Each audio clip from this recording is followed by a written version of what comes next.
aux jeunes de 44 jours, la chef d'Ottawa-Piscate lance un appel à l'unité. It's time to stay together.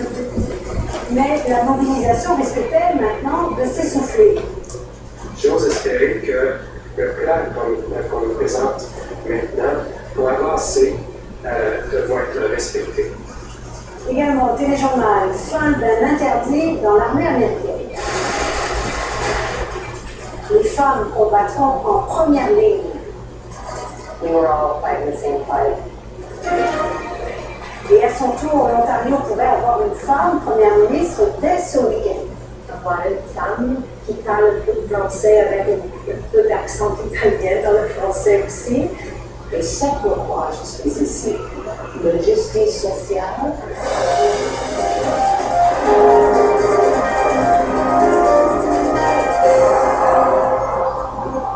Mesdames et messieurs, bonsoir. Le jeûne prolongé de Teresa Spence commençait à soulever de sérieuses craintes pour son état de santé.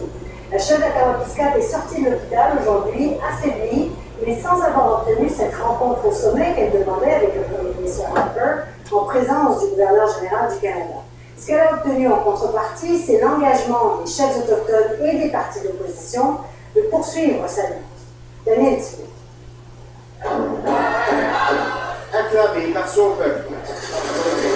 Teresa Spence, à peine sortie de l'hôpital, son premier arrêt, l'hôtel des siens célèbre la conclusion de 44 jours de jeûne. La chef d'Ottawa-Piscate a cessé sa grève de la faim, mais elle souhaite que le geste inspire son peuple pour longtemps. It's time to really stay together no matter what hardship that we go through and no matter what the government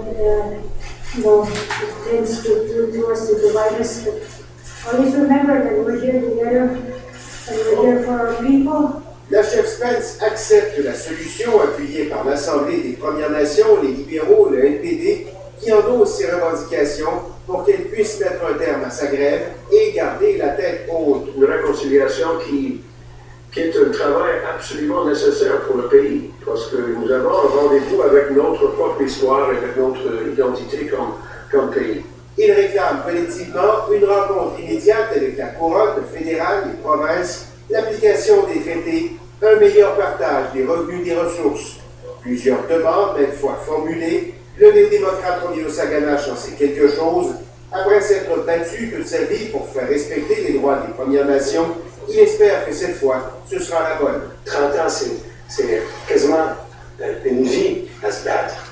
Et j'ose espérer que le plan qu'on nous présente maintenant pour avancer va être respecté. Mais qu'en est-il maintenant du mouvement I Don't Know More? But make no mistake, the energy that's here from our people is not born. Le chef de l'Assemblée des Premières Nations croit que l'énergie qui anime son peuple est là pour rester.